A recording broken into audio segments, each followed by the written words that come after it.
Hello, everyone, and welcome to episode 35 of Scion of the Dark House, a Dungeons & Dragons 5th edition Gothic horror podcast. Because it's Gothic horror, there are a variety of themes and subject matters that might be unsavory for some viewers, such as child endangerment, body horror, gore, blood, discussions of trauma and abuse. So if anything crosses a line for you, please take a break. Your support means a lot to us, but so does your mental health. We are, for the next two episodes at least, down another player. This time, Yofi, Arthur's player, is not going to be here due to scheduling conflicts, but don't worry, he will be returning. So, last episode, the group finally headed into the Mermaid Queen's Spa, the local bathhouse on the high street of the inner city of Darkmoor, where they paid for the most expensive package that gave them an hour and a half to do whatever they wanted inside the facilities, and met up with the Furbolg druid named Ludla, who led a brief meditation session before whipping out a hookah full of drugs and causing everyone to have a hallucination, where Lark discovered the location of the missing piece of his soul, preventing him from going back to the Feywild. Apparently, it is in the City of Tears, in the Cathedral of Tears, on the Shadowfell, the plane of the dead and the undead. Having no discernible way of getting there, the group decided to head home after a long day of shopping and ended up back at Percy's parents' house and had a lovely dinner. I think we are going to simply skip to the next morning, where everybody wakes up having benefited from a long rest. And I'd like to ask what you all are doing. What we're doing. I'll be preparing some breakfast, and as the boys come down. So, what did you all get up to while I was resting? It was amazing. We had a great day. He lounged in a bath for an hour and thought that it was an amazing day for that. Well, I also bought a new bag. I got a new bag. He did. He bought a new bag. I got this circlet. It's not my color, but it's fine. What else happened? Oh yeah.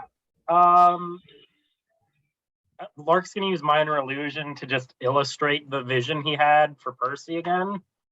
So turns out that the reason I can't go back to the Feywild is he's going to conjure up an image of like a small sprite-sized version of him trapped in a cage of brambles attached to like this statuary that he saw.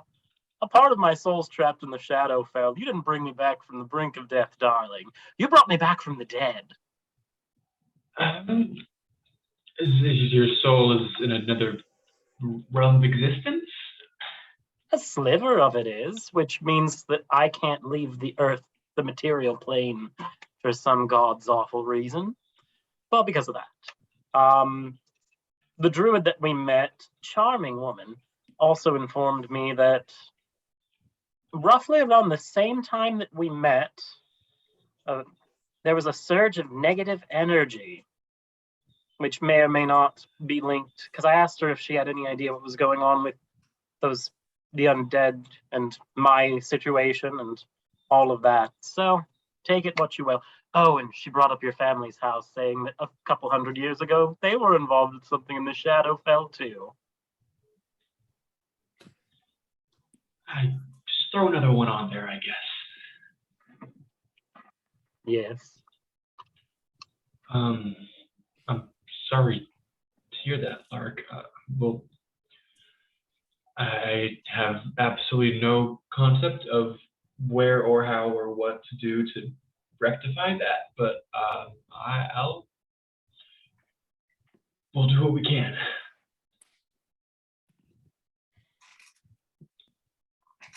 Well, what we can do is get rid of the phylactery that we just got.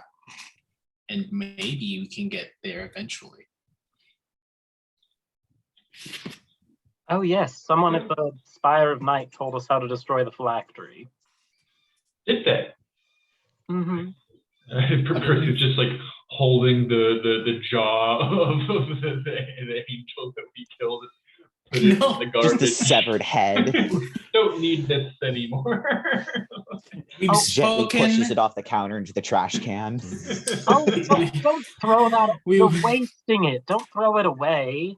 I'll keep it. Put it in the bag. I'll use it later for something. Do you want its skin or something? Well, eventually. I was trying to explain. Y'all just went all over. I'm trying to explain that we went to the professor to find out how to destroy this chalice.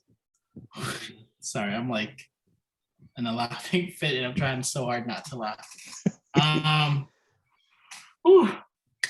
And apparently we need to have the what's his face? The Archbishop to use this in one of his masses. One of the mass, in a mass, whatever ritual you people do. Well, I'm sure the Archbishop, I could talk to him, but are we sure there won't be any negative effects of using such an unholy object? The only effect would be for it to be destroyed, is what I've gathered from, what's the lady's name? The Professor Odessa Dimwitch. Yeah, from Professor Dimwitch. All right. And no complaints from me then. We can head there now if you like. So where's the head at this point? Percy puts it back in his bag, I guess. We were carrying it. We'll wrap it up in like a towel or something. Okay. Isn't it preserved in this spatial bag? Do we have a bag of holding? He just bought a bag of holding. Oh, okay, cool. That's Put it in the bag of Well, holding. not a bag of holding. The Heward's haversack. Haversack, yeah. It's a little I different. don't know what the difference is. It's smaller, but it has more compartments. Okay. So instead of having one extra dimensional space that is really big, it has 3 extra dimensional spaces, one of which is kind of big and the other 2 which are small. Okay. Above game, have we figured out where, or have you figured out how we're going to get Arthur not in the next 2 sessions? Because I feel like someone I have. Okay. So you guys would definitely notice a distinct lack of both Arthur and Jasmine. Yeah. Uh-oh. Yeah. Because I feel like Lark's next thing after Percy says we could go there now would be like, aren't we short a crotchety half-elf and a pet cat? Oh. I had noticed assumed that. he was still just sleeping. He didn't drink himself into that much of a stupor last night. Shall we check on him? I'll go check his room. He Wherever he was is. staying, like on the couch or something. He is not there. Okay. He didn't tell anybody anything before he disappeared? Actually, if you would like to make me a perception check, you may. Guys are in the other room. Somebody else roll. We're gonna get him real quick. I'll roll. Uh-oh. I mean, we can all roll, I guess.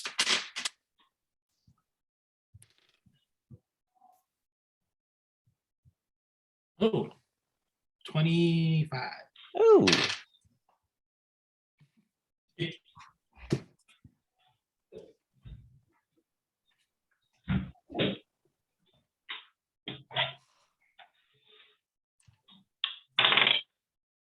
That's going to be 17 for Percy on perception. Okay. So you notice Perhaps it was moved, perhaps it was put there intentionally, or perhaps it was moved from another location by a breeze, a draft, people walking by. You do see a small dove's feather Oh, on the floor. we'll pick that up. And, well, if this means what I think it does, he might be occupied for the time being. He probably took on a job. Well, Which shouldn't be an issue. He's capable. true. We'll just have to hang around the city until he comes back. Should we destroy the phylactery without Arthur? I mean, how dangerous could it be? You made it sound at least like we say a few prayers over it and it'll disappear. I just feel like he would like to see it happen. I don't think it's dangerous. The last one, it got destroyed when we just gave it to that dead person. Ooh, maybe the Archbishop will burst into flames too. Ooh, interesting. Hopefully not. Okay. He's sort of an important figurehead for this city. Maybe you can take his job. When he's No, I really couldn't. But if we don't want to do that until Arthur comes back, does anybody have any other suggestions? No, let's go ahead and do it. At this point, I would like to say that you see Belladonna coming down the stairs. You all have probably definitely noticed that she has a lot more energy than the last few times you've seen her. You're looking good. How are you doing, Bella? Pretty good. Got a nice good night's sleep for the first time in how many years has it been? A while. Although I have been kind of bored out of my mind lately. But is magic school not as entertaining as you thought it would be? Not really. I'm only there for like an hour or two, but I mean, I don't have a job to go to at the moment, seeing as how Mildred Drinttal is in prison most likely. Yeah. I have an idea. Would you like to go with us? Sure. You guys get to go on all kinds of adventures, and I'm stuck in the same sewing room all the time, so that would be great, actually. Awesome. We were short one person. Great. We're just going to church today to talk to the Archbishop. If you might be a little boring, but I mean, that's the first thing to come. Well, I mean, if you're up for it, I've kind of been thinking, especially with the whole. I told you that Mildred Drinttal was trying to buy a property in the lower city, right? I think so. Well, for a while, she was trying to buy a flower shop called Ethel and Petunia's Flowers. I think I remember telling you that. It was after you put that stone in her safe that the deal fell through, and she chased the realtor out of the office with her cane before tripping down the stairs. I was kind of curious as to what's there, because last I heard it was abandoned.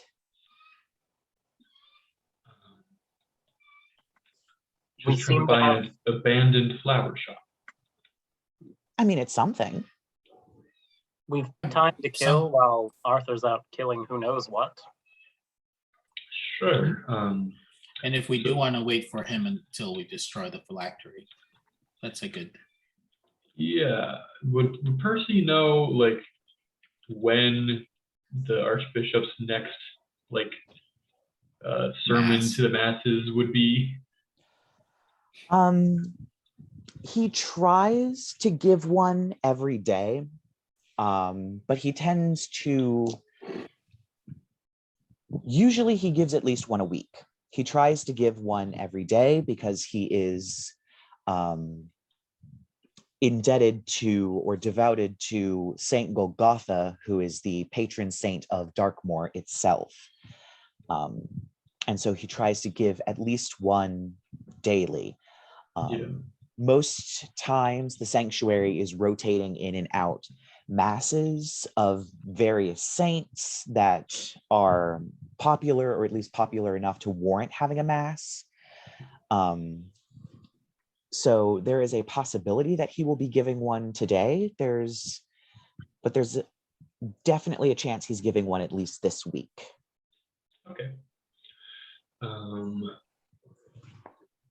Why don't we stop by the church just to talk to the Archbishop first and figure out when his next mass will be, and from there we can go to the forest. Sounds like a plan. Yeah, that sounds good. All right. This will be. I can't say I was ever expecting to have you accompany me out to the front lines, Bella. It could be fun. Honestly, I thought you would be against it. I mean, why would I be? Oh, I'm talking to Percy. Oh, never mind. I'm trying to be supportive. Oh, okay. Cool. She's a sorcerer now, and this shouldn't be dangerous. We're just talking to the Archbishop and then going to an abandoned flower shop. But it's not like we're going to the house.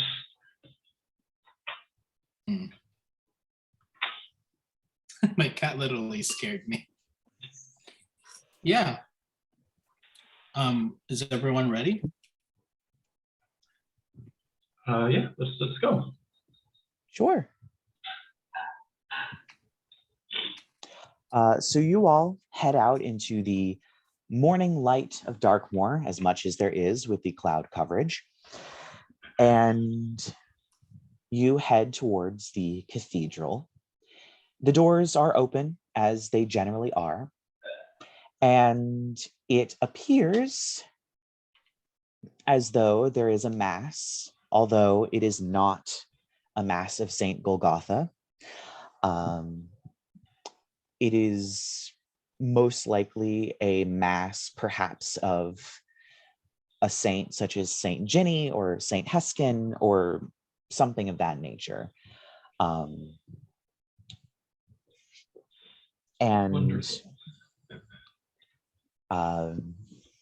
there are not a lot of people in the sanctuary, but there's enough that a few pews are full.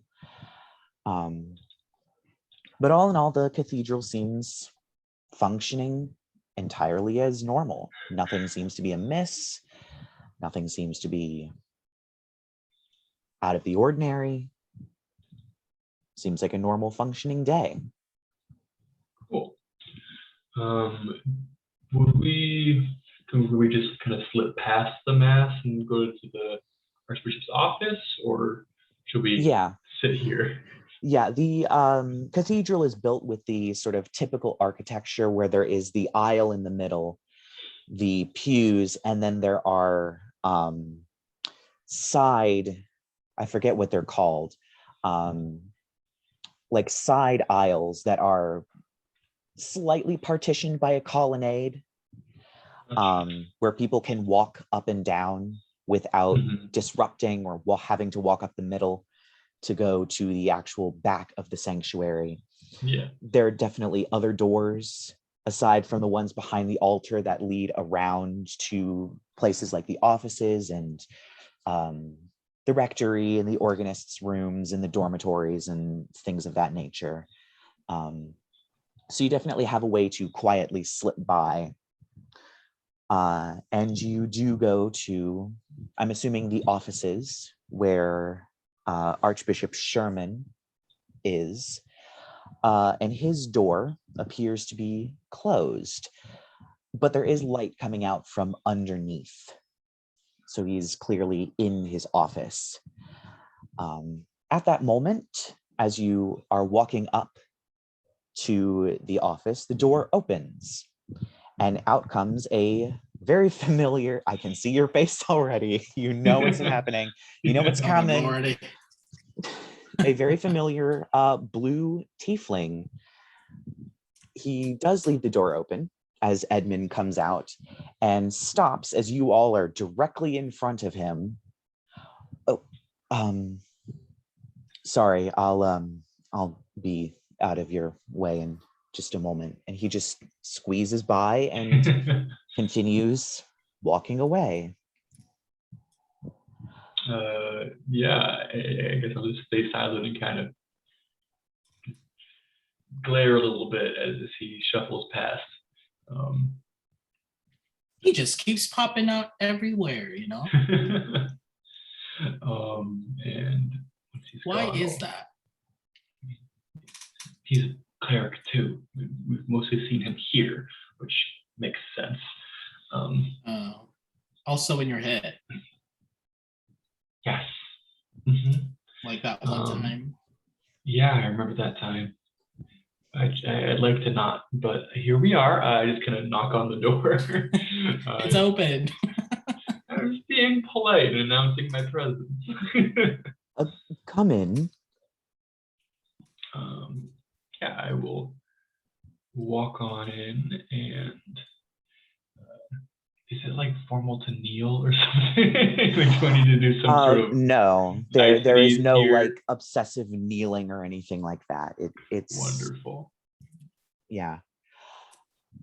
Oh, how are you today? It is nice to see you back.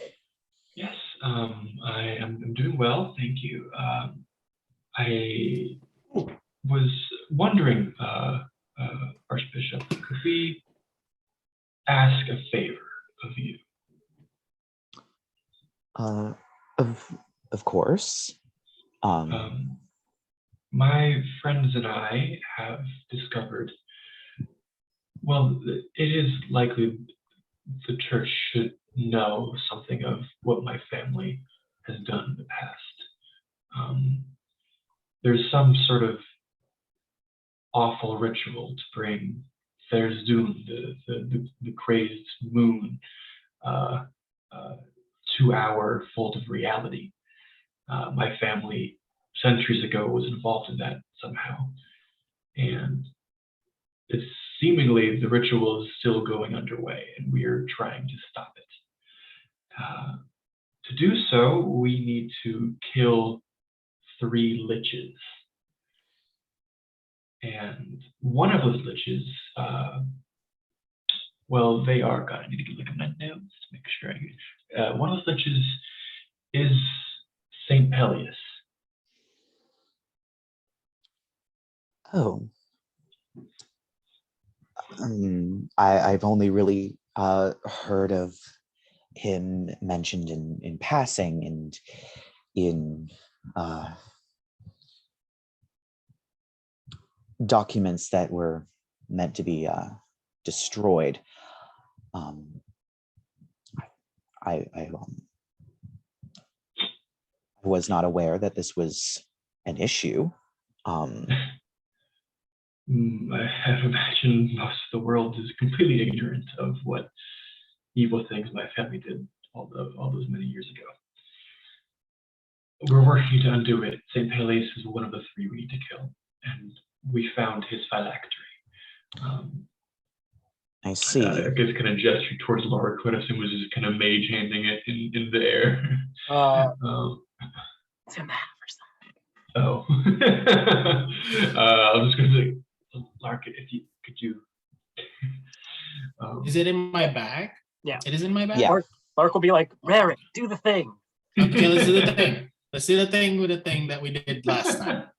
Just a mage hand ruffling around a bag and pulls out a sacrilegious chalice. Yeah. Here you go. It's cold as hell. We found this. It's St. Peleus' phylactery. It was guarded by a fallen angel. We have his head too. Oh, here too. And I pull it back as well. Here's the angel. Oh my. Oh, by the saints. The reason we bring this all to you. Head, still a look. The reason we're bringing all this to you, outside of the fact that this is somewhat a matter of the church, now that St. Peleus is involved, is we need you to destroy it. Rerek, you're the one who was told how this needs to be done, so maybe you should explain. Right.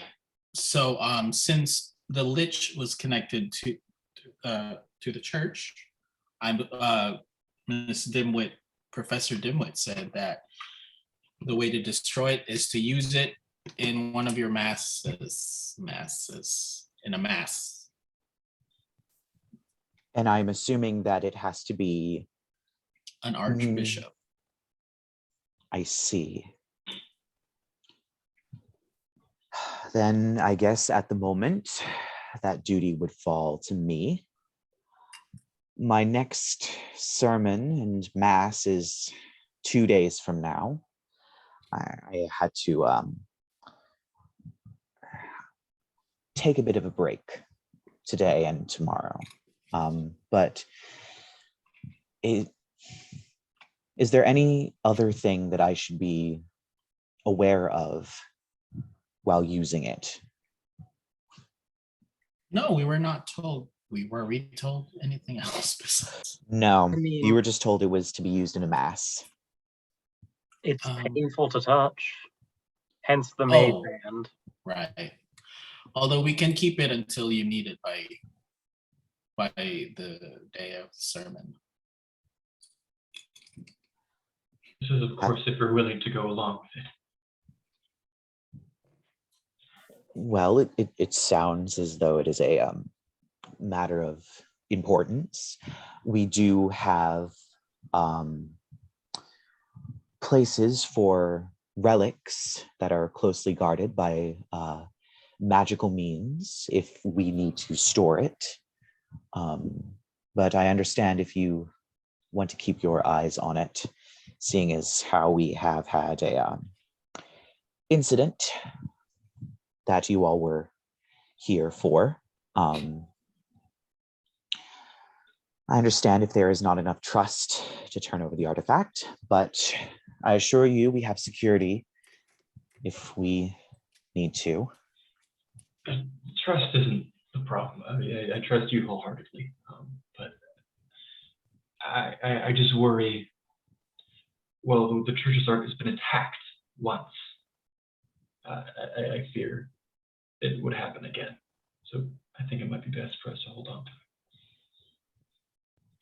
Well, I understand. If there's anything else that I can do, it sounds as though you're going to need all the help you can get. Definitely.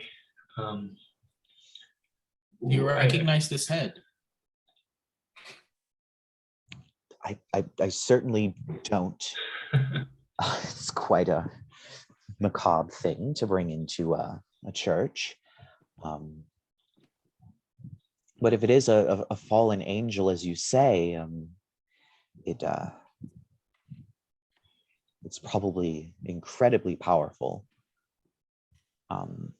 It would probably need to be destroyed as soon as possible. I am unaware if undeath affects the corpses of angels, but that is certainly a risk. And especially if it was guarding a powerful object as a phylactery, I would advise destroying it as soon as you can. Okay. Very well. Well, we're very grateful that you will help us with this. I'm of course, we don't have any reason to believe right now that doing this will put you or any of the congregation in danger, but we'll definitely be here the day of to make sure things stay peaceful. And I'll try to keep you updated, especially if anything else we find out has to do with the church. It seemed I probably need to amend my mass a little bit. It might be prudent to bring some relics of St. Golgotha for protection, just in case. But it is appreciated that you will be here for its destruction. Right. Well, we'll be around if you need us for anything.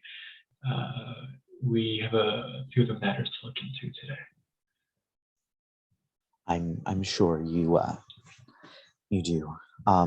Thank you for bringing this to my attention, and I am glad to be able to help. And if people start making their way out, I might want to like kind of privately talk to the Archbishop and kind of say like, are you feeling all right? You said you could take a break from your sermons. Well, I am getting up there in years, of course. I can't be the young firebrand that I was in my early 20s when I began my missions for St. Golgotha. I cannot give those masses as I once did. I have to take a bit of a back seat sometimes. It's natural. I'm sure once you reach my age, you'll understand. I'm sure. I just wanted to check in, just make sure. But once again, we really appreciate it, and I'll get out of your hair now. Well, feel free to swing by more often. I will hopefully always be here. Of course. Yeah, and I'll step on back out, and well, that went better than I thought it would. Once we get, like, assuming we're starting to leave the building, once we get far enough away from his office, I feel like Lark is just going to chime, I hope he's better at destroying phylacteries than breaking curses. I'm sure he'll be more than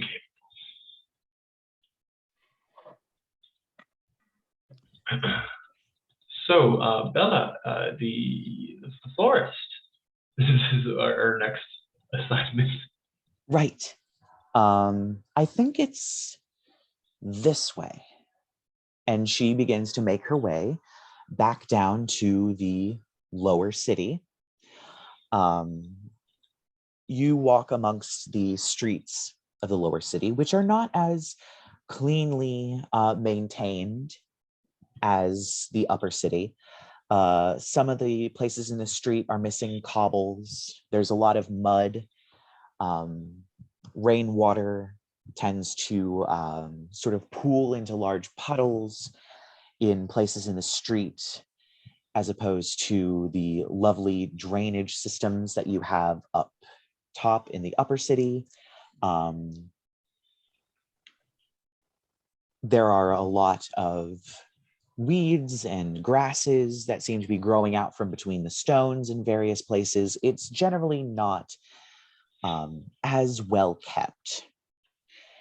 And she leads you down a street where the flower shop does seem to be tucked back a bit from the other buildings that seem to also be somewhat abandoned storefronts. There is one storefront that is definitely still operational. It is catty corner to a store called Toward's Toy Shop.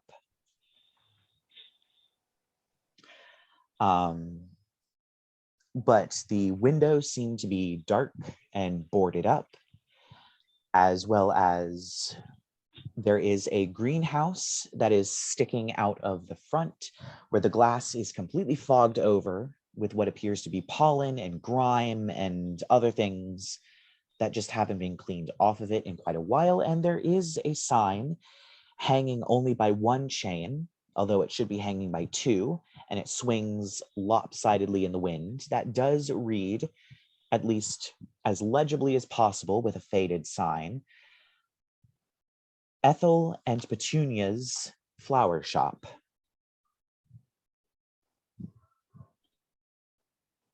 This place looks like it could use Malice's touch in a heartbeat. Who's Malice? Oh, darling, your family has an interdimensional plant monster living in its gardens. And it talks too. It does talk, well, psychically. Doesn't seem to have lips, but it can communicate directly into your mind. Well, Oh, that's I mean, concerning. It really is. I shouldn't really be surprised given some of the stuff that I have, but I am. Should we take a look around? Most likely. One of the shops down there is still open. We could go ask the neighbors what was happening. Seems to be boarded up. Oh. Will anybody be in there? Well, a lot of the shops around here are boarded up. Shops don't tend to stay here long, it seems. Well, the sign says Ethel. Wasn't Madam Drinttal's sister named Ethel, the one we found at the hospital?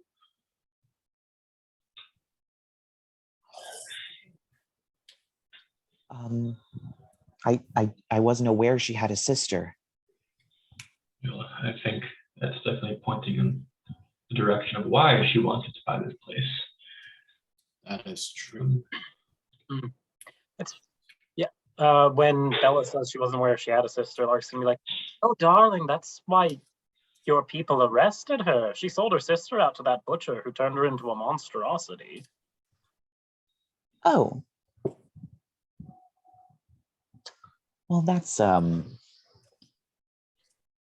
concerning.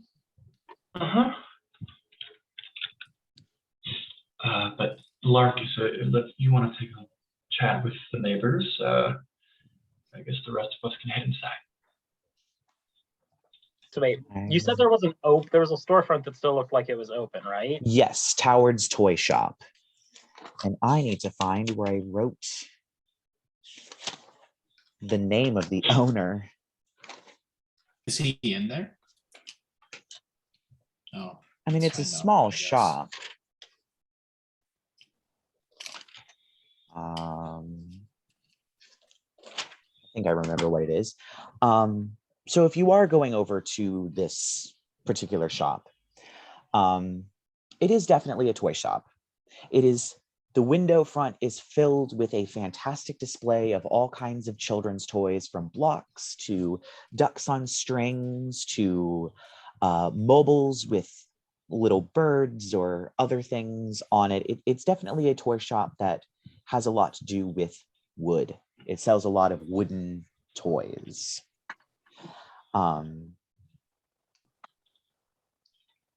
You do see a man inside who is currently using a block of wood with some wood carving tools and digging into this block of wood. But there doesn't seem to be anybody else in the shop, and the sign does say that the shop is open. So is everybody else not coming with me? Am I doing this solo or what? I'm going with you. Is there a bell or anything to ring? There 'Cause appears to be a bell above the door on the inside that the door would hit when you open it. It seems to be a mortal custom to announce the arrival of customers into a shop. Well, Rerek, let's check this out, I suppose. Sure, I like toys that are made of wood. That's a statement that can't be taken out of context. They're easy to burn. Let's go. Oh, God. Oh dear. You open the door and once again the bell ding ding ding. Oh, hello there. You're not the typical customer.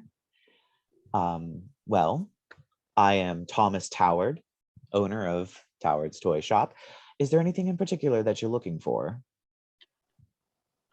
Information, perhaps, if you'd be willing to just have a chat real quick. Sure. A friend of ours, a friend of a friend, I suppose you could say, told us.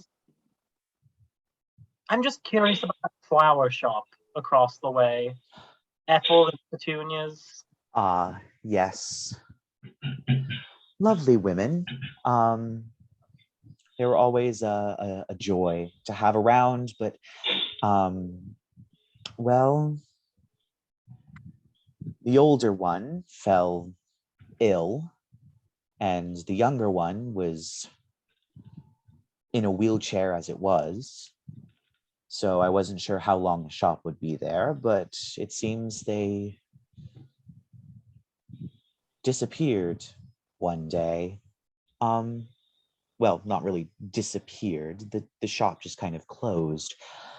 I believe the older one, Petunia, I think it was Petunia, was taken to St. Lumen's, where she eventually died. And I think the younger one was taken to another facility. I heard it was in it was a state-of-the-art facility in Morning that they were taking her to. Darling, you wouldn't happen to remember their family name, would you? No, they didn't really discuss that. All I remember was that they were mother and daughter. They human, elvish, perhaps? They were elvish.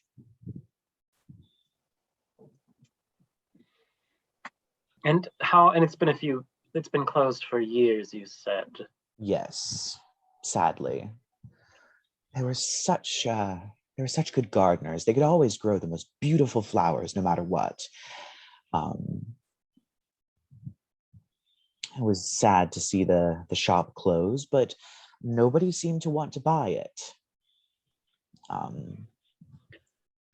Any particular reason why? Guess it might have been bad location. Perhaps it was too much money to rip the greenhouse out of the front. Variety of reasons. Businesses around here close a lot. They don't stay open like they do in the upper city. Yet you thrive. Quite impressive. Well, you know, children always need toys.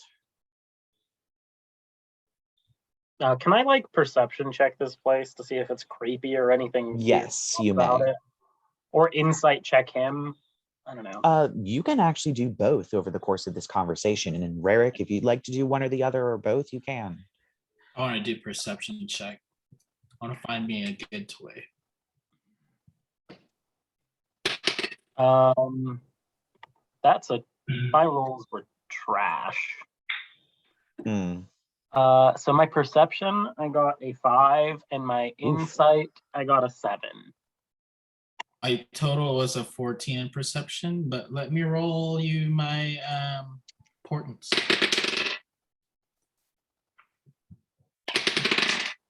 Ten and 11. That sucks. Not too bad, but also not great. So yeah, this place is very different from a lot of places you've been on the prime material, Lark. Since you haven't really left Gothia, there isn't a lot of, joyful environments like there is in the Feywild. This is one, while it doesn't come close, it seems to be leaps and bounds better than a lot of some of the other places. The toys have bright colors painted on them. They're not creepy, dour gargoyles or statues. They're smiling dolls and happy ducks and cuddly teddy bears and a world of childlike whimsy.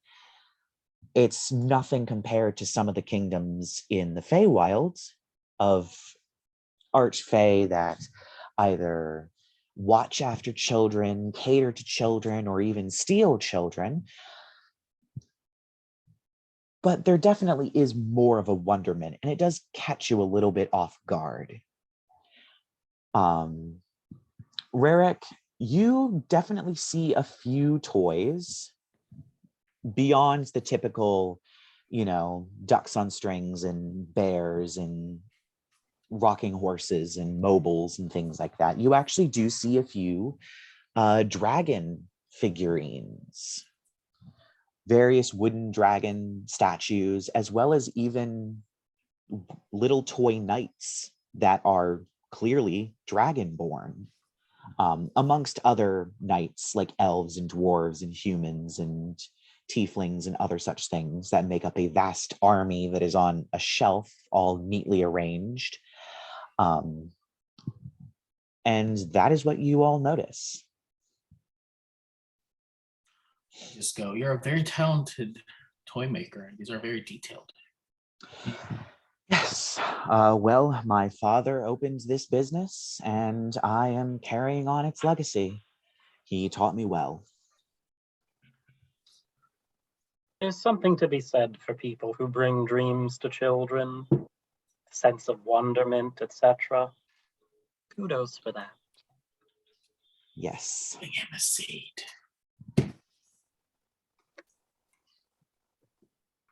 Lark's gonna look at Rerek briefly and be like, he's getting too used to me in the back. Like he thinks that in the back of his head.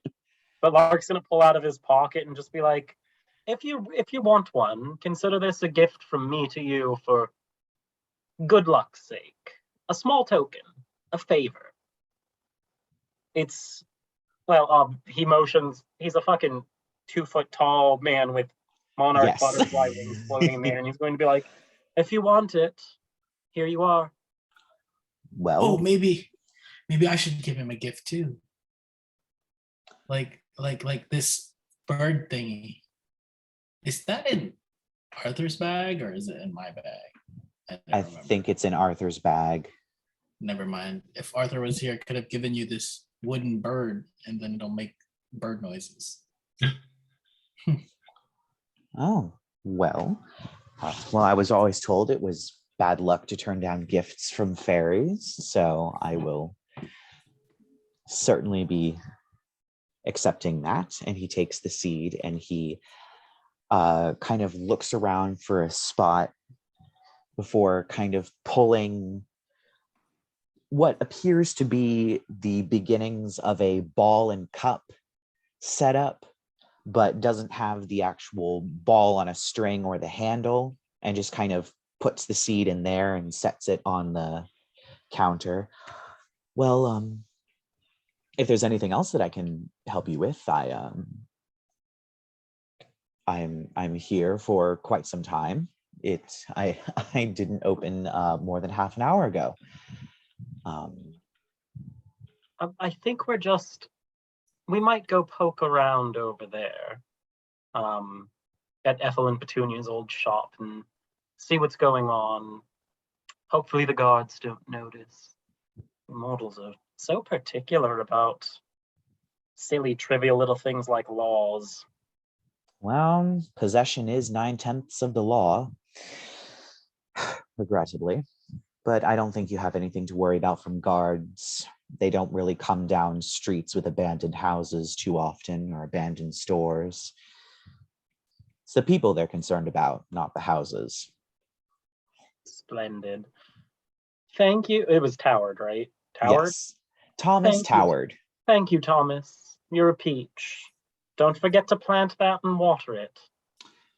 I certainly will be. Thank you very much. Is it peach? I like peach. The seed. The seed is not the size of a peach seed, no. Mm-mm. Lark's carrying them around in his pocket, so he was just whipping out peach pits and throwing them at people. Will it grow into a peach if you ask it to? I don't know. At least not a peach made of peach. No. A peach made of flesh. Wouldn't be surprised.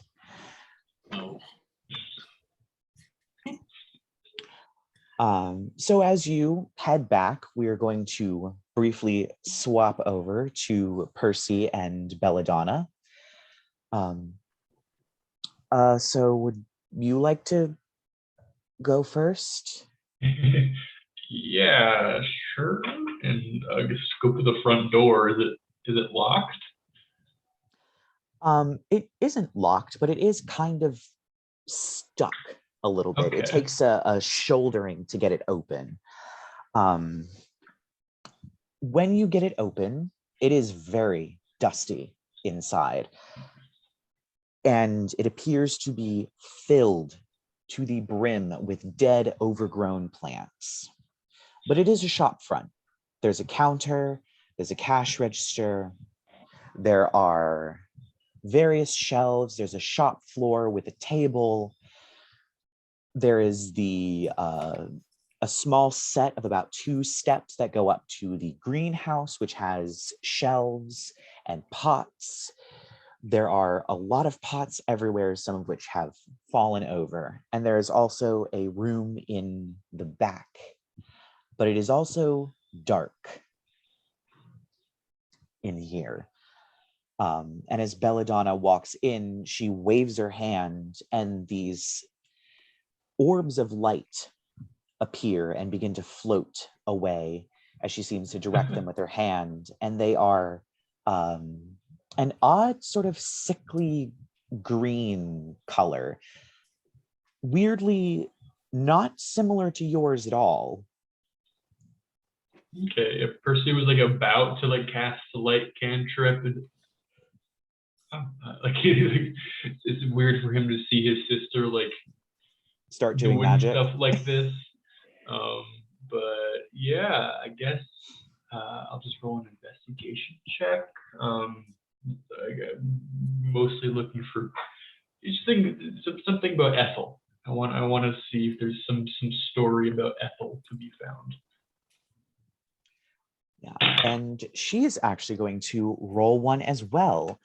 And she's actually going to, you're probably never going to get used to this, but turn to the empty air and go, all right, can you guys help me a little bit? What? And then she's going to roll. Oh, cats. Oh, right. Sorry, I forgot about the cats. They like listen to you now? Yeah. Oh, all right. Yeah, you get to do your cat thing. All right. Does this happen like at the same time as we were talking to Thomas? Yes, Okay, it is. Cool. I was like, and I would Just say pop out. probably after this investigation check, you guys would be crossing the street and entering the building.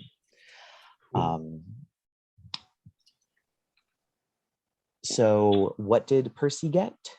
Percy got a 15. Oh. Interestingly, Belladonna actually rolled higher. Probably because of her cats. Yeah.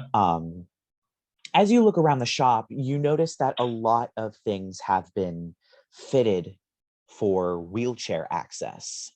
The doors are wider. The stairs have a ramp either laid over top of them or intentionally put into them. Any opening is wider to accommodate. Shelves are lowered. about to the same height as a person in a wheelchair. And it seems Belladonna comes to basically the same conclusion. I didn't know her sister was in a wheelchair.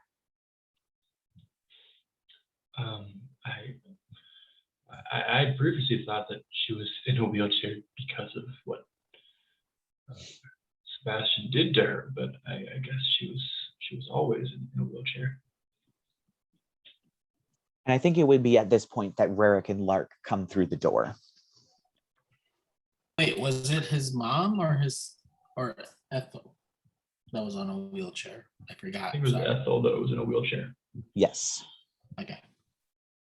Yeah, Petunia is the mom. Ethel is the sister.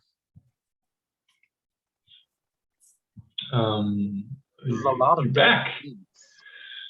Yeah, it must have been beautiful when they were here. But did you learn anything interesting from the neighbors? Pair of perfectly pleasant elvish women lived here, mysteriously disappeared, and went to 2 different facilities. So odds are good they're who we think they are. Right. And I think Petunia, the mother, is dead. Okay. Can I try using Druidcraft to spruce up some of the plants and see if there's any life left in any of them? Yeah.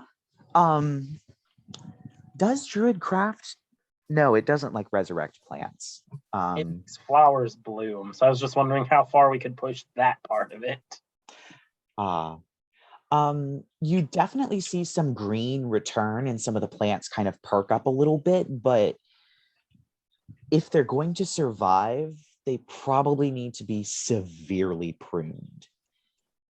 There's a teeny tiny bit of life that some of these plants are hanging on to, but most of them seem to be entirely dead. Oh, that was particularly cruel of me. This place looks like the entire opposite of the next door toy store. Well, I mean, it is a functioning toy shop. I'd hope it would be. So why would she bother with this? She already had gotten both of her obstacles out of her way, so why was she still bothering with this place? I I don't know. Investigation check. Sure. You can roll me an investigation check. Can I give him the help action? Yes. 25. Ooh.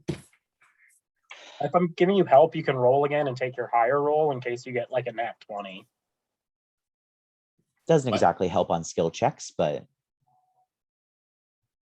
I mean, you already got a 25. It doesn't really matter, I guess. right. Oh, okay. But crit fishing is always a good habit to have as a player.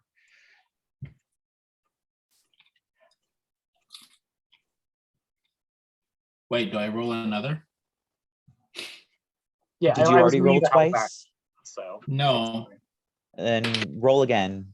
it's 3. The second roll is 3. Okay, so we'll take the 25 because you had advantage. As Mhm. you're kind of walking around and looking under all of these plants, the only thing you find are more plants at the moment.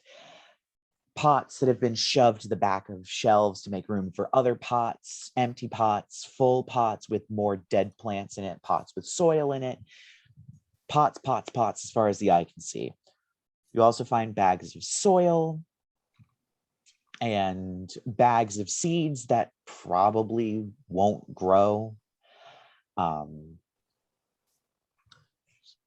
as you walk into the back room, where it seems that there is a stair and an elevator that has been created specifically for a wheelchair, you notice almost tucked away behind some pots with dead plants in it, is a seemingly healthy rose bush. Whoa. Excuse me. Look at this thing. It's alive. Unlike the rest of this place. What? Definitely bizarre. Rerek or Lark, you're good at plants too. Maybe you could figure out what's keeping it alive. Detect magic.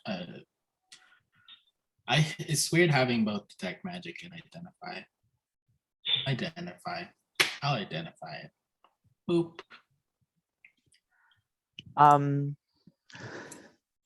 As you reach out and touch the rose bush to begin casting identify, you brush along the leaves and the bush actually reacts. It Holy shudders crap. and you hear, "Oh, that tickles." Oh, no What talking the plant. Okay, well, I'm not surprised. We've met a talking plant, but is this actually talking or is it like psychically talking to us? You do actually see one of the roses its petals seem to move as if it's trying to talk, as Oh, if holy its lips shit. moving. Holy shit, it is actually talking. It's actually talking. It's a talking plant. Oh Could I no, like I shouldn't have done that. nature history check my knowledge of talking plants? Sure. Oh. Wow, that's a 2. I don't recognize this plant. Being from the Feywilds, sometimes plants are just sentient. You are aware that druids can make plants sentient or animals sentient, and there are sentient animals all over the Feywild, but I mean, it could be all kinds of various magics that can make a plant suddenly start talking. Oh yes, talking plants aren't common here, are they? No, they're not. Hello, Rosebush? Is there some? Hi, I'm Percy. Can you hear us? At this point, this entire time, the pot is nervously rattling on the floor as it seems this bush is literally shaking. Oh no, hi,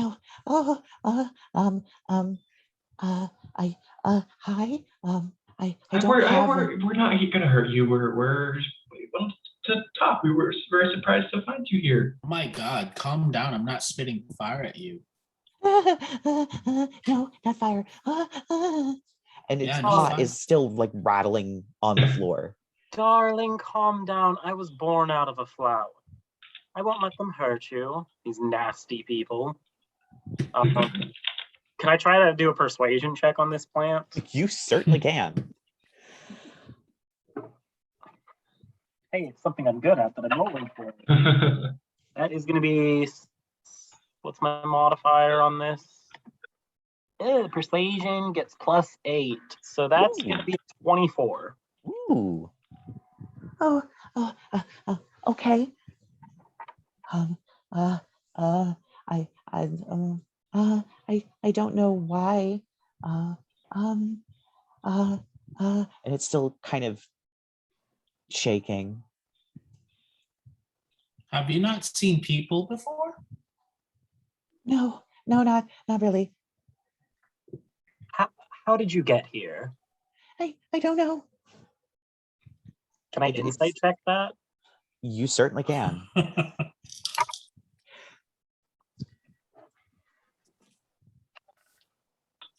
Ooh, that's 19 plus. I'm proficient in it, but I don't think I have any wisdom. So that's 19 plus 3 for a 22. Oh yeah, this thing is telling the truth, but it's terrified. What are you so afraid of?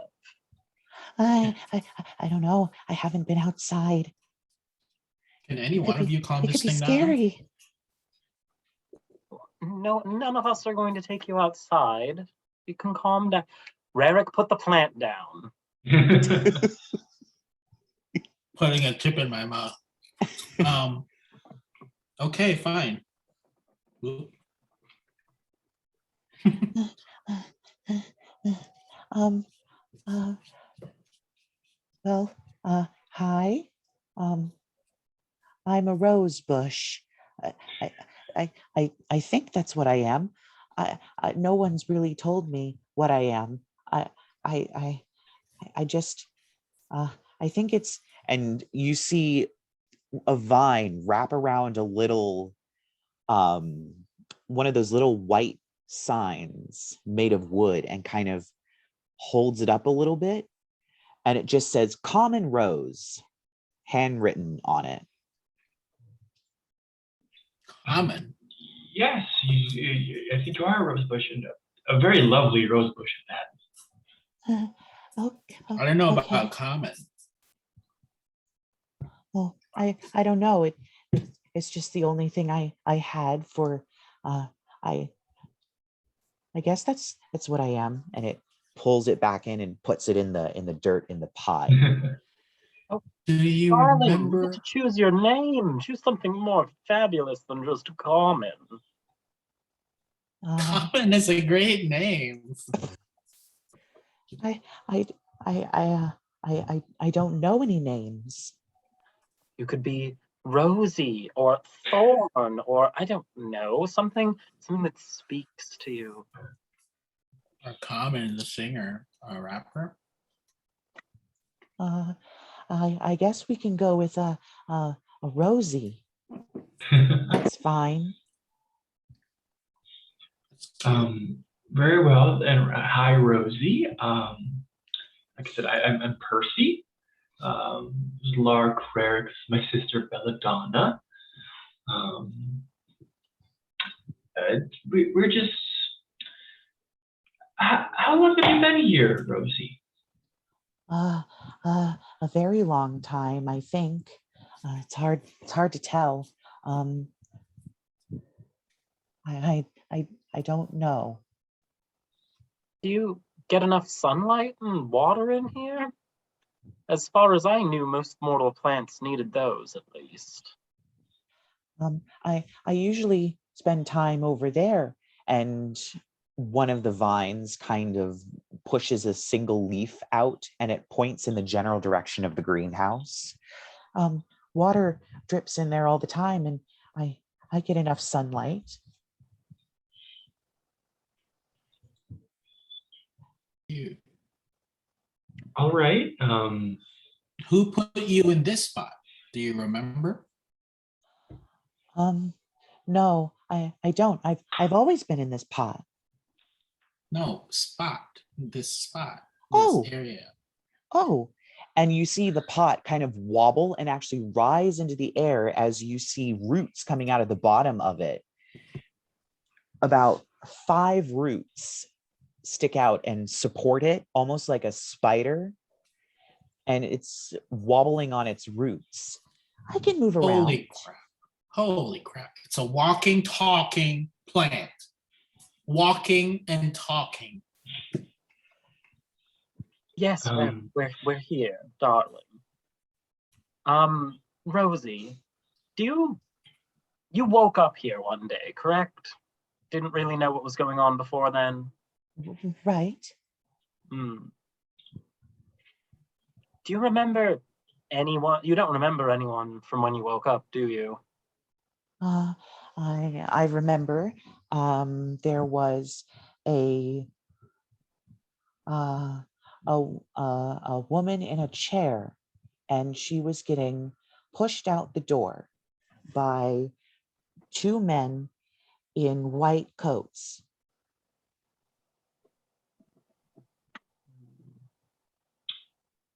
Well, that doesn't sound good.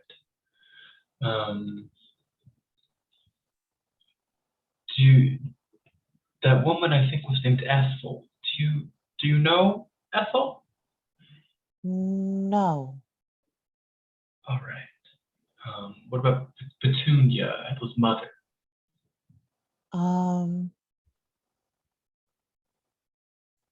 No. All right. Do you know anyone? I know you. You do. You do know us. Darling, are there any other plants still here that can take care of themselves like you? No. Are there any plants still alive in the greenhouse? I don't think so. They don't talk to me anymore. But they used to talk to you? Yeah. Interesting. Lark's gonna look over towards Percy and Rerek and be like, should we go? I mean, I feel like there's more to explore in this place than we first gave credit for. Probably. Well, we're going to take a look around, Rosie. You're welcome to come or just go about your business. Oh, okay. I mean, I don't really know what to do with myself. And it's kind of wobbling on its legs, almost like shifting its weight back and forth. Does it look like it needs pruned? No. Okay. Interesting. I mean, yes, come along. We're just going to go see what this place was all about.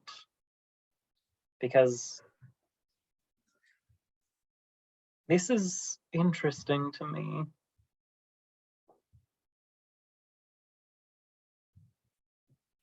Yeah, Lark's just kind of like, he's going to look towards Percy and Rerek and Bella and be like, back home, there were Fae, Archfey, druids who could awaken plants and animals, sometimes even accidentally, but they didn't normally abandon them. Or even the magic of the Fae Wild could sometimes do it, probably. No, I've never run across I've only been here for about, a month or two at this point. I've yet to find a place with enough magic to cause that to spontaneously happen. The only spontaneous magic we've seen so far are undead being raised, not awakened flowers. It's bizarre. Quite fabulous. Maybe it was Ethel. Lucy said that they saw Ethel being wheeled away, and then that was their first memory. Maybe Ethel was some sort of druid.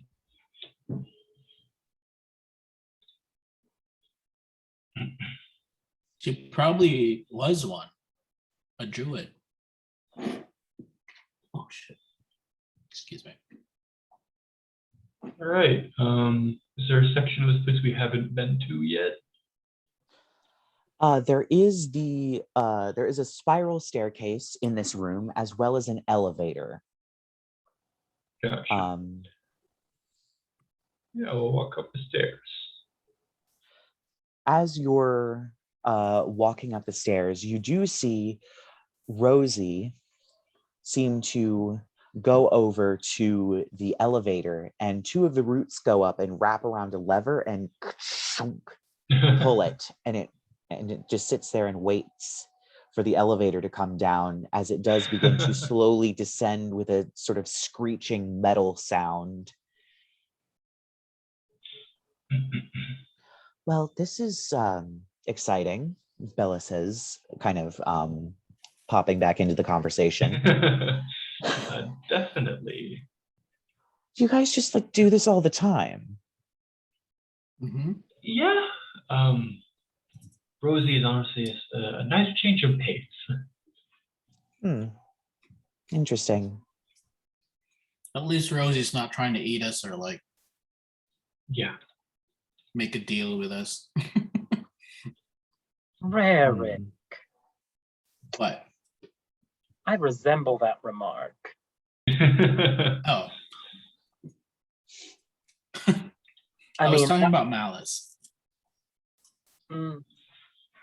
Was Yes. Malice making a deal with us at all before? Yeah. I think it was more just trying to take over our minds or something. Yeah. All right, is the elevator here? Yeah, the elevator does arrive and Rosie does get into it. It seems that its pot is a bit too wide to fit up the steps. So it's taking the elevator. Yeah. You do get up to the top floor. And once again, you very obviously notice a lot of things have been changed for better wheelchair access. Wider doors, lower tables, the general stuff. In fact, here there are places where rooms are higher than others, but there seem to be ramps installed, as well as banisters and other handholds to actually pull the chair up. So there seems to be, at the top of the stairs, a hallway, which the elevator comes out right next to the stairs. There is a room directly across. There is a room next to that room. There's a doorway next to the elevator on the other side. And then there is a door at the end of the hallway. The hallway isn't actually that long. It seems to be a very small apartment. It might have been a bit cramped, especially living with somebody who requires a wheelchair, but it is certainly livable, and there are definitely worse places for sale in Darkmoor. That's a lot of doors. All right. Door number 1. Let's check it out. So that would be the room directly across from the stairs. Sure. Yes, let's All do that right. one. So this room is a bedroom. It has a dusty bed, a dusty desk that has been lowered, a lot of plants on the bed, and a window that looks out the back. You see the back of another building, presumably on the other side of an alleyway of some sort. It doesn't have much of a view, but it at least lets light in. And on the bed is a teddy bear. Additionally, there are a variety of medical apparatuses, and a variety of bottles that have a very distinctly medicinal smell, although you, Percy, having worked in a hospital, the smell is slightly off. These medications are probably expired from having sat here for a very long time. But there is a variety of them that are in a variety of different bottles. It looks like some are drank, some are injected. There is also a apparatus that is probably some kind of IV drip of some kind. This is presumably Ethel's room.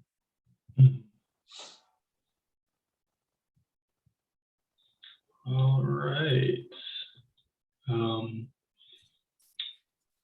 Yeah, I guess should do investigation or maybe medicine. Is there anything else I could figure out about the medicine? I don't even know if it'd be worth it. We'll just do an investigation check here.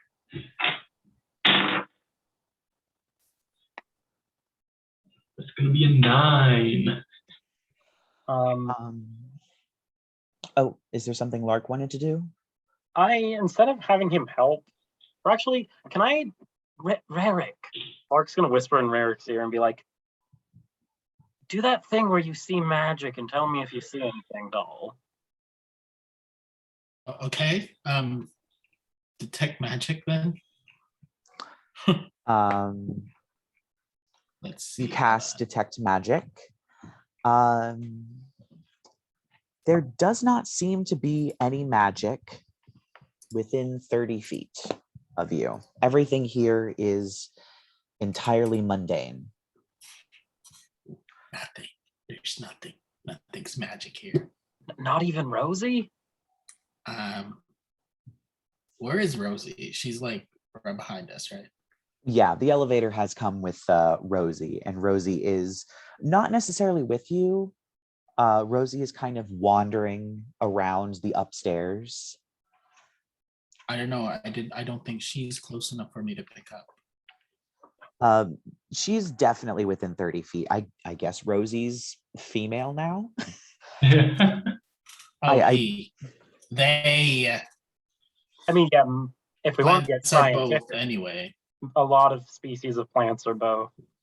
Yeah. Unless Rose is suddenly Visible creature or object that bears magic. I guess technically Rosie would glow a little bit with as I close the book, not looking at the spell. Like a dum-dum.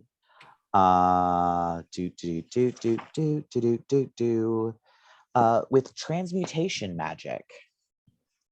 Oh, they do have a glint of magic on them. Transmutation? Transmutation. Yes. But that's it.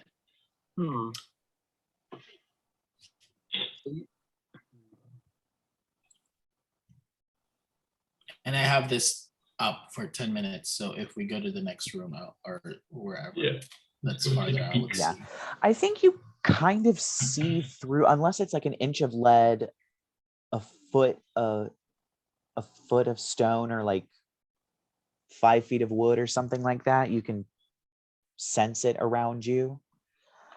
And there doesn't seem to be that, so the other rooms don't have magic in them. But that doesn't mean that they don't have stuff in them. Okay, let's look at stuff. What's the next room?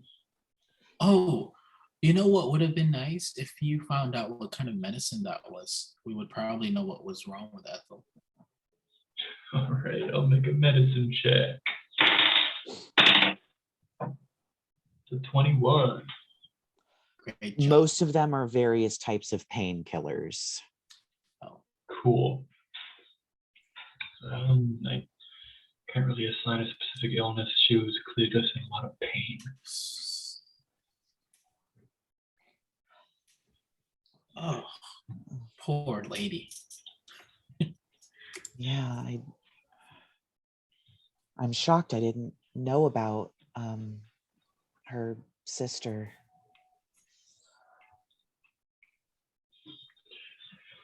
Well, do we see what's in the next room? Yeah. The next room seems to be a guest bedroom. And it is completely cleaned out.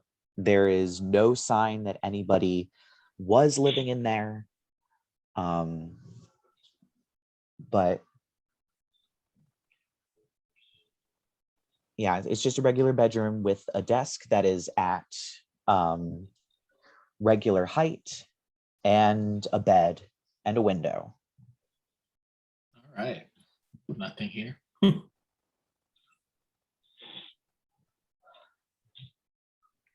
Next. Belladonna has gone ahead, and she is standing in what appears to be the master bedroom, which is the room at the end of the hallway. It has a bed in it, as well as a desk. It also has a large wardrobe and a trunk in it. They're all covered in dust. And she is standing near the chest with the chest open. And uh-oh. Attack the cats. And is holding a very thick-looking piece of what appears to be some kind of card. And is just kind of looking at it. The cats found this. And she hands over. It is a drawing. clearly of when they were all younger. And it has 4 people. There is who you assume is Petunia, being a very sort of matronly person standing at the back of the drawing. Obviously Mildred, who is standing next to her mother. And then there is Ethel in a wheelchair. And next to her is a woman who appears to be a nurse. She is not related in any way, at least not via physical appearance. Also, the woman is human. She appears to have vials of some of the medication strapped to her belt, as well as there seems to be a bottle hanging from the wheelchair itself that has a tube that goes up the sleeve of Ethel's dress. It seems to have been drawn accurately as opposed to idealistically.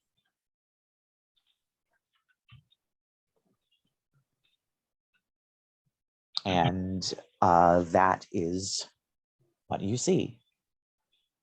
Do any of you recognize this nurse? From this crude children's drawing. Well, it's not really a crude children's drawing. It seems to be a somewhat of a professional portrait. Oh, okay. But it isn't well, do I like... recognize this nurse then?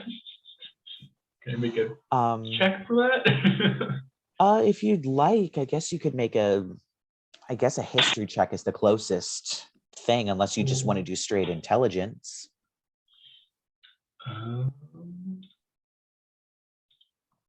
That's gonna be 15. You do not. She is a completely unfamiliar woman. No, I have no idea who that is. So why would the pardon the turn of phrase, fella, but why would your fantastic phantasmal cats pull this out of this room compared to everyone else? I guess they recognize the faces. I mean, they're pretty smart. Is there anything written in the back?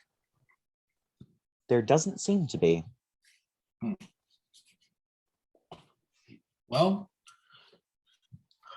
one thing's for sure. It looked like even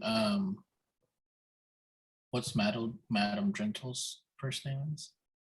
Mildred. Seems like Mildred also lived here at a time.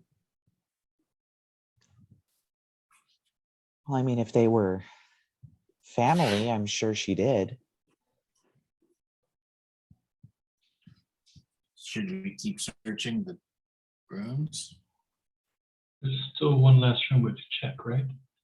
Yes. There's another room, and there's a whole greenhouse we haven't visited yet. Well, let's try that room. It seems to be a kitchenette and dining room. It definitely has the widest door out of everything. And Rosie is already in there, kind of walking around. They don't have eyes, so it's hard to tell what they're looking at. But they reach up and open a cabinet and a pot falls out and, oh no, oh.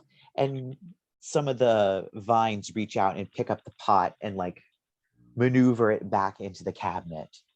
But it appears to just be a very dusty old kitchen and dining room setup with a bathroom. Oh, so Mildred didn't live here. No, I think she definitely moved out a long time ago. I mean, she definitely has the money to give her family a better life, and they were living here up until the end. Well, I guess let's check that the greenhouse then. Let's go. Check out Yeah, probably the best. You all head back downstairs. Rosie once again taking the elevator as it kind of the metal screeches and clinks as the elevator comes down. It does. It is a small room, basically, with nothing but pots and dried plants. The glass, of course, is horribly crusty on the inside, as it hasn't been cleaned in years. Yeah, you wipe it away, and through the area that you've wiped off, you definitely see the front of the building, the yard that is there, the street.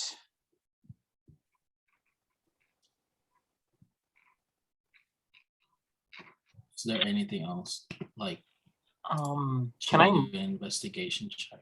Yeah, I was gonna say, can I try to nature check any of these dead ass plants in this room to see if it looks out of place, aka familiar to me? 23. I've been rolling really nicely today. Ooh.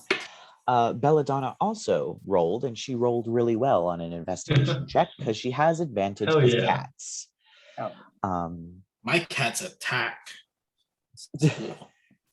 We saw that.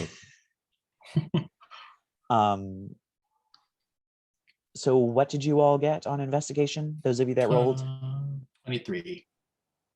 23. Ooh, I got 21. I rolled a 19. Ooh. I only got an 11 for whatever check I was making. Nature check. I was trying to do a nature check to see if anything looked out of place or familiar. You would probably recognize a lot of these plants, but they're rather mundane plants, and they're also flowers that you probably have seen before around Govia, nothing too special. Your daisies, your roses,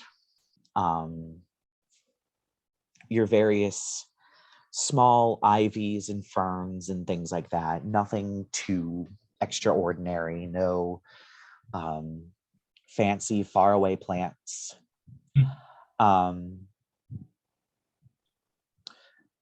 However, Belladonna and you all find a trap door that you missed in the room with the elevator. Well, you'll look at that. That definitely looks interesting. Yeah. Jinkies. We'll pry that bad boy open. So with the help of the three of you, you open the trap door, which seems to lead to a somewhat small crawl space, which is something that some houses in Darkmoor have. But directly underneath of it is a manhole cover. Whoa. This goes underground the city. It probably just leads to the sewer. But I mean... Why would they have this connected to their house? I don't know. I'm sure other houses have stuff like this. I mean, you have to access the sewer somehow. From inside of a house? It's crammed down here. You saw how close the houses were together. I'm sure they just couldn't get a good entrance to the sewer. Should we go in? Oh, it's never that simple. Let's take a look, definitely. Yeah, I'm gonna try to mage hand the sewer cover off. It does not move. It is way heavier than 10 pounds. Can I carry it open? Which I believe is the limit of mage hand. And you thought I need mage hand.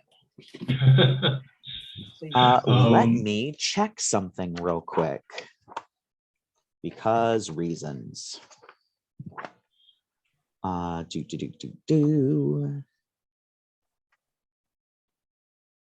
Dang. Okay. Never mind.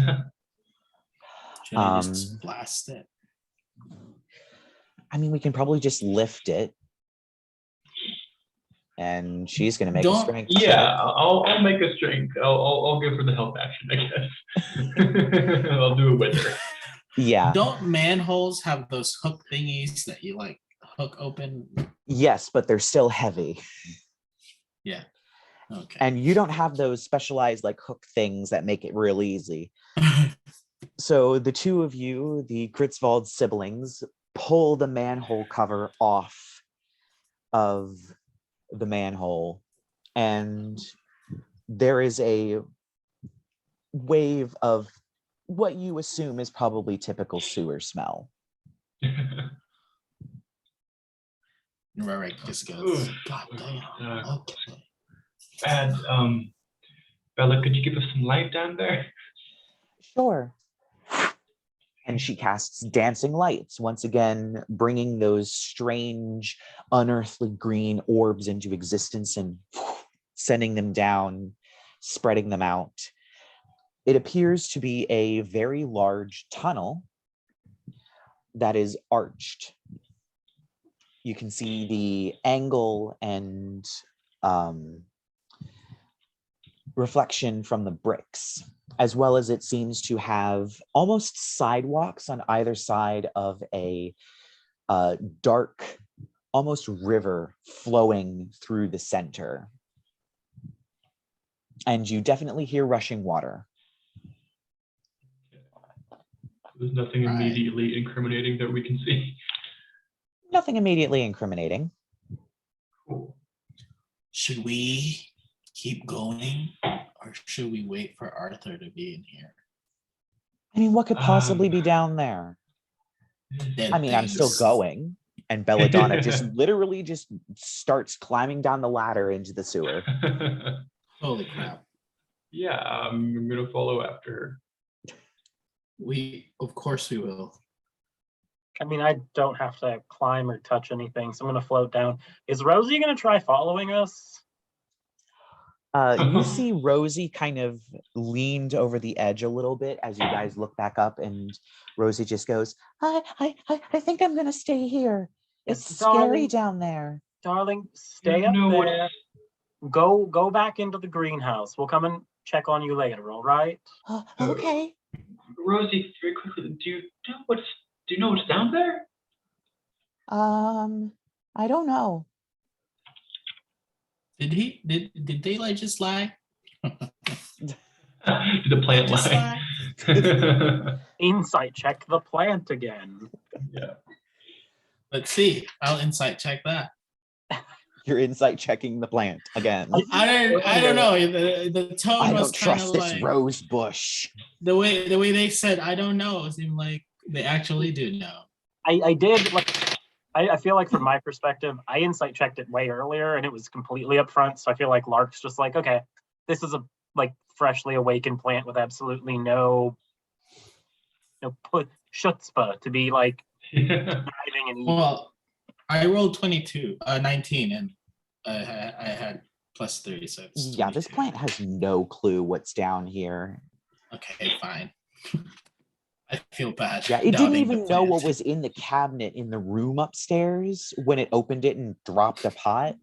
It probably doesn't know what's down here. Great.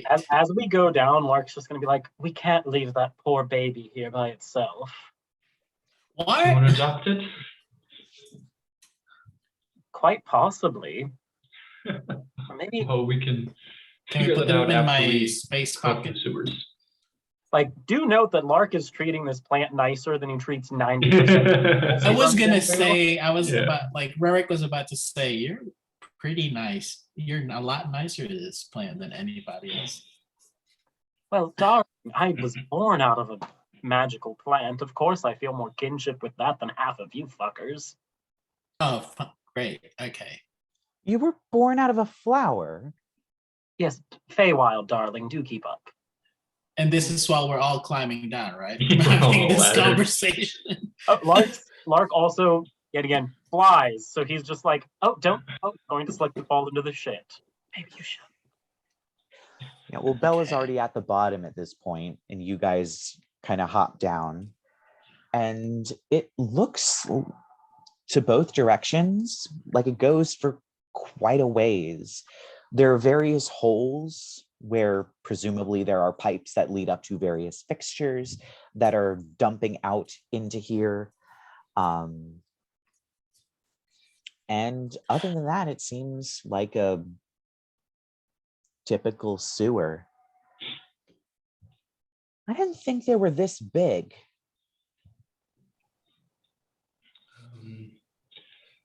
Definitely not. I didn't think I'd be in a sewer. Can I make like a perception check to see which way we should go? If there's any sort of clues around. Sure. Can I give him the help action on that? Just Lark like Yes. pestering over Percy's shoulder. That's actually, gonna be a 22.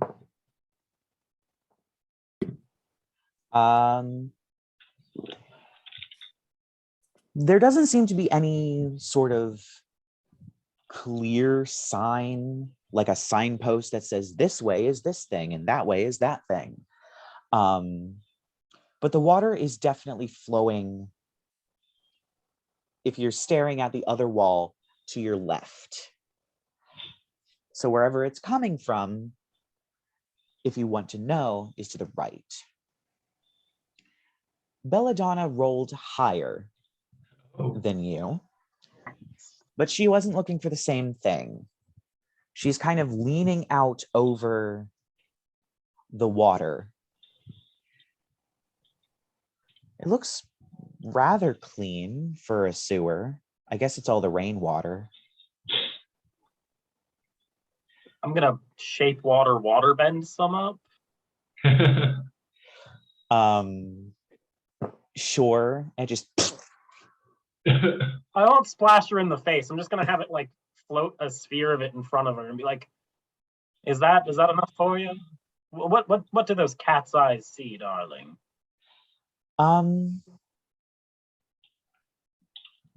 I mean, well, there is something pretty big in the water, and then something comes right out of the water, and Whoa. yep, she steps back in time before a huge crocodile has come out of the water. Holy crap. And has attacked you. Do these things just live down here? Roll initiative, please. We're fighting crocodiles. Not a gator, right? It's a crocodile. It is a crocodile. Where do we live? Oh, okay. Cool. Oh, that's even worse. Okay. Don't worry, your sister did fine. I got an 8. Oh, I got a 12. 8 for Rerek, 12 for Lark, and Percy gets Percy gets 13. 13. All right. So that, interestingly, means that Bella is going first. Hell yeah. And she is going to, I'm going to look up something real quick. Just to make sure I know exactly what it does. Okay.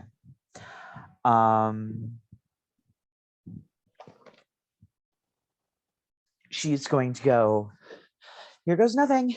And she puts her 2 fingers to her temple, and you see strange purplish light flicker beneath her skin, almost like around her where her brain would be, almost like lightning in a thundercloud.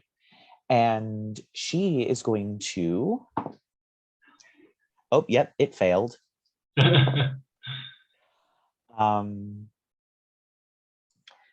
She seems to cast a spell, and the crocodile snaps its jaws, and you watch as a similar pattern of purple light appears underneath the crocodile's skin, surprisingly, and a single tear of blood comes out of its eye as she casts something. Shit. I think it worked. So next up. Looks like you did something. What did you do? So next up is Percy. Nice. So it's just the one, it's like a really big crocodile? Oh, it is huge.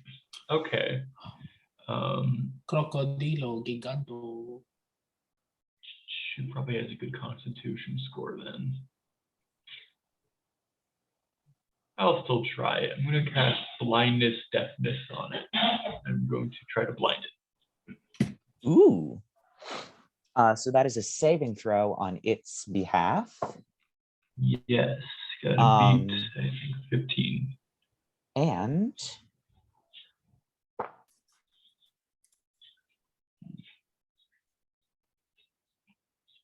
oof, it just beat it.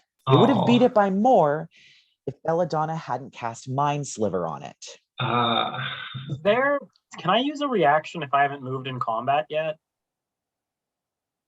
Well, yeah, you can use a reaction in combat at any point in time.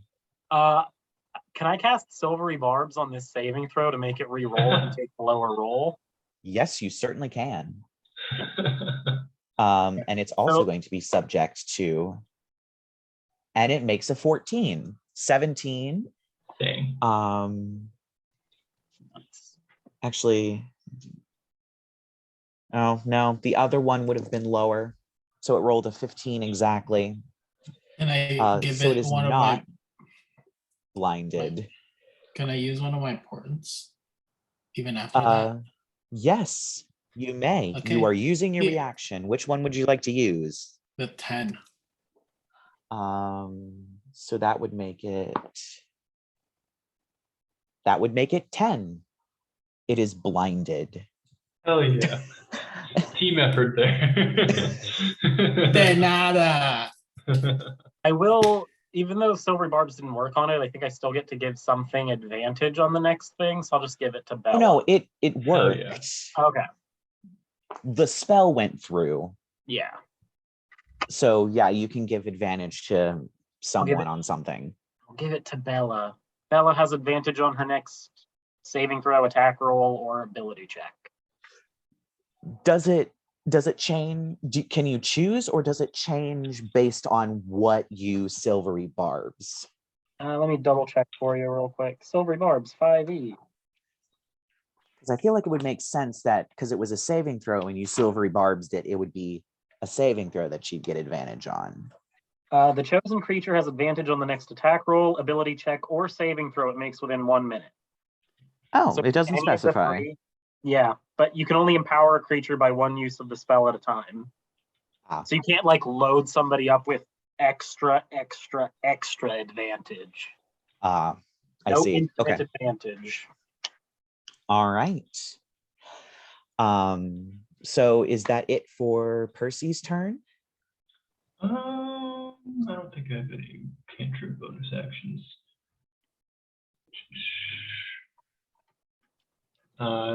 Nope, that's all. All right. So next up is Lark. So I'm gonna float or fly yet again close to the ceiling, get away from this crocodilo. Though it's blinded now. Yes, it is. But it's a big boy. It's a big boy. It's a big boy. Okay. And I'm assuming we're trying to kill it because it's trying to kill us. But now that it's blinded, attack rolls have advantage against it, right? Yes, I believe Okay. so. Of course. The first beam is a 15 plus 9 for a 24. Yep. Second beam is going to be a 16 plus 9 for a 25. Yep. Both hit. Okay. Excuse me. That's going to be 15 force damage. Well, I rolled a 4 and a 1, and then I added 10 because I hit it with both beams. Yeah. You hurl these bolts of night down at it, and it takes chunks out of its leathery flesh as it roars in rage, scrabbling at the stone, its body still only half out of the water. Next up is Rerek. Okay. I want to cast Frostbite on his ass because he's in water. Ooh. 1 second.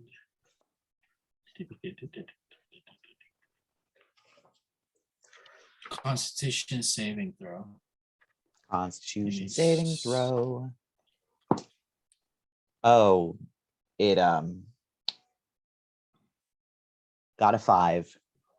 Amazing. And now, where is my thing? D6. Two D6 for damage. 3 to 6. Well, that sucks. That's all right. You hurl this icy energy at it, and a rime appears over its skin, but as it's still writhing, the rime cracks off, but it's certainly done a teensy bit of damage. And next up is the crocodile with a 0. It rolled a 1, and it has a -1 on dexterity, so it has a 0, and it is Poor going guy. to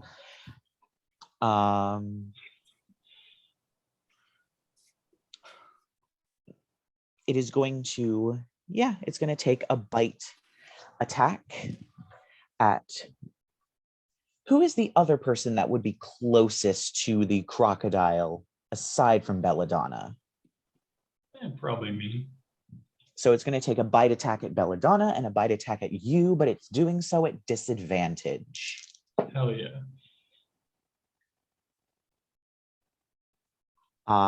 So, well, against Bella, it's a 16. And against you, it's an 11. Does not hit. Well, it definitely hits Belladonna. Should I give her my 11? I have another portent that's 11. I think you've already used your reaction on this turn.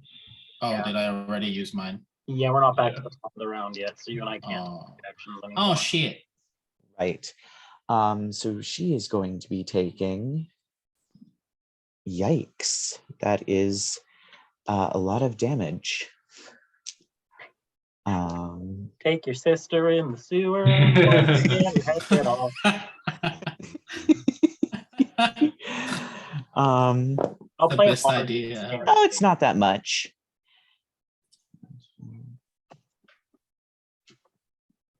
Luckily, while she is severely injured from that, she is not dead because she has 3 class levels. Whoa. So she is very low on health, but she is still alive. However, it misses you.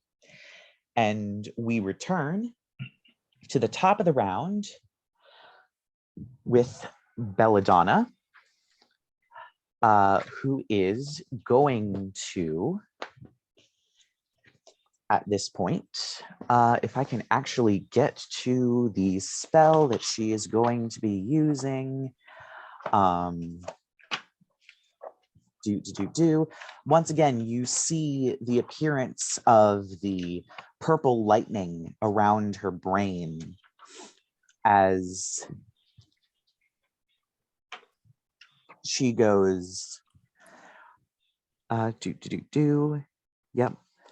And she just goes, "Ow, you motherfucker," and flings her hands out. And you see the crocodile's skull, its head begin to almost pull in as if it's contracting. Something is squeezing it as she casts a spell. It rolls terribly. And now I need 3d8. I can find my other d8s.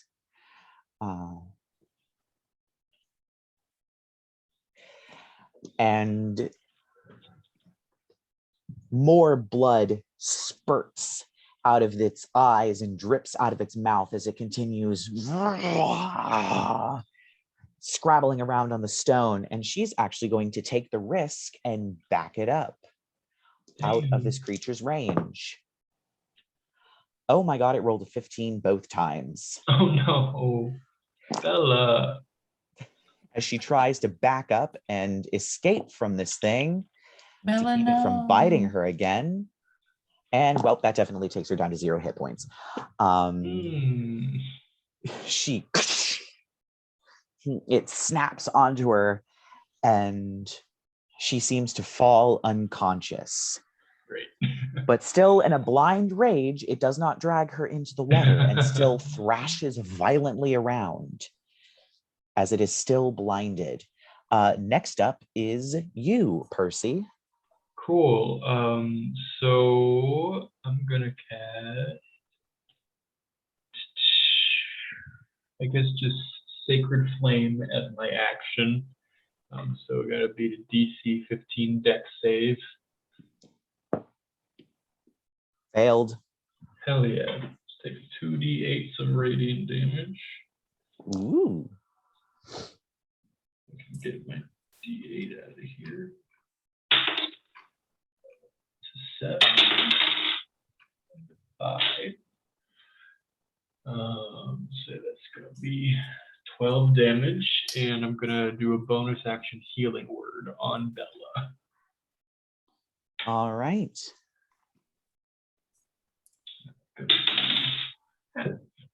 Roll off the table.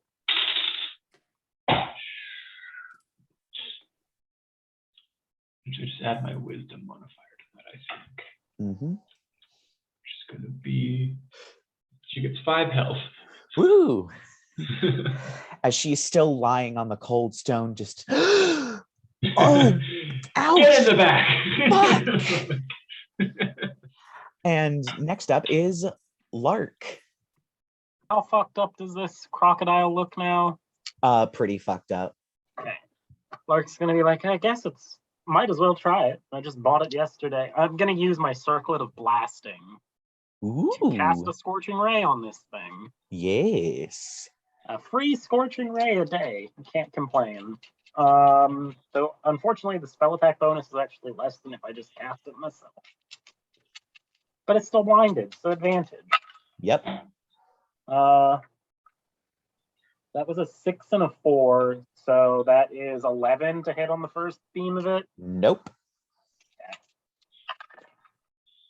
Okay. 15 on the second. Yep. And 17 on the third. 2 hit. Okay, so that's going to be 46 fire damage. Ooh. That's 2 6s and 2 4s, so that's 20 fire damage. Ooh. You pelt this thing with fire. It is burning craters into this thing's skin. It is bleeding profusely, and it is very, very angry. It's still Next up is Rerek. Yes, it is still alive. It is barely alive, but it's still alive. Okay, well, let's do a magic missile on his ass. Ooh. I want to cast the 3rd level magic missile. How many do I throw?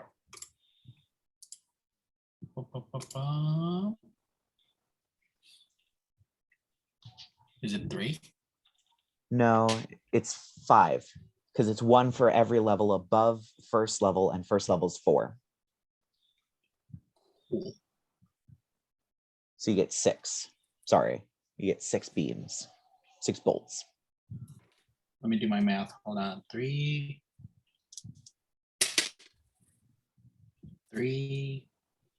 6, 3,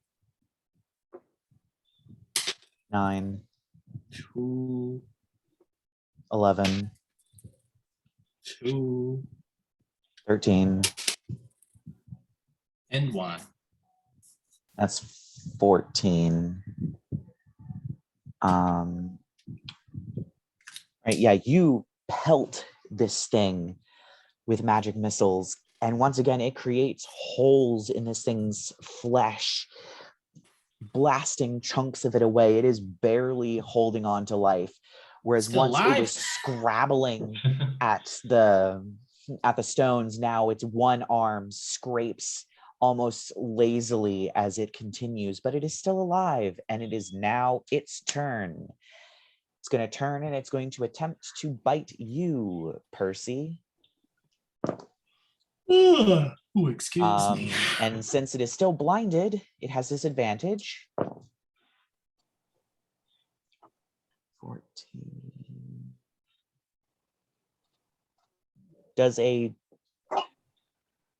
It rolled a 14 plus 8, so I think that definitely hits. That'll do it. Pulling all the D10s out tonight. Where is the other one? Oh, there it is.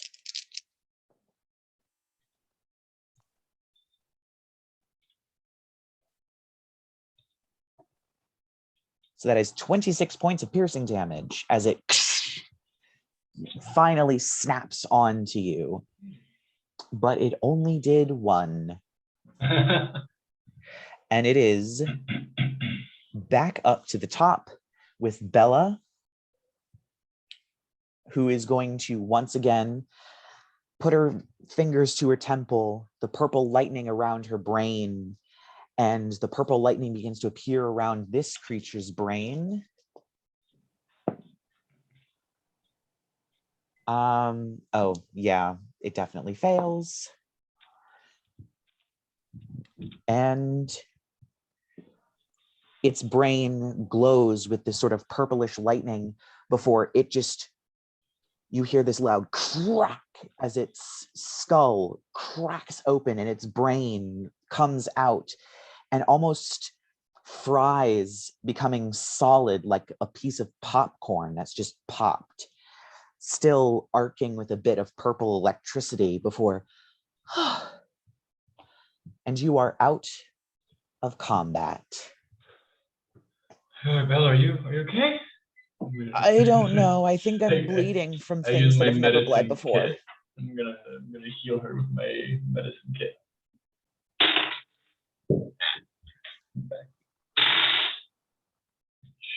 What do I have? That was an excellent finish. She gets 7 health back from my medicine kit. All right. And at this point, you hear from the other end, from somewhere off to your right, I told Gerald that would happen to him at some point if he kept biting everything. And you turn to see a crazy swamp witch, moss in her hair wild with a staff, covered in rags, floating down the sewer on another gigantic crocodile towards you. Holy crap. Don't worry, I'm not going to attack you. Poor Gerald was the stupid one here. Well, what brings you to the sewer?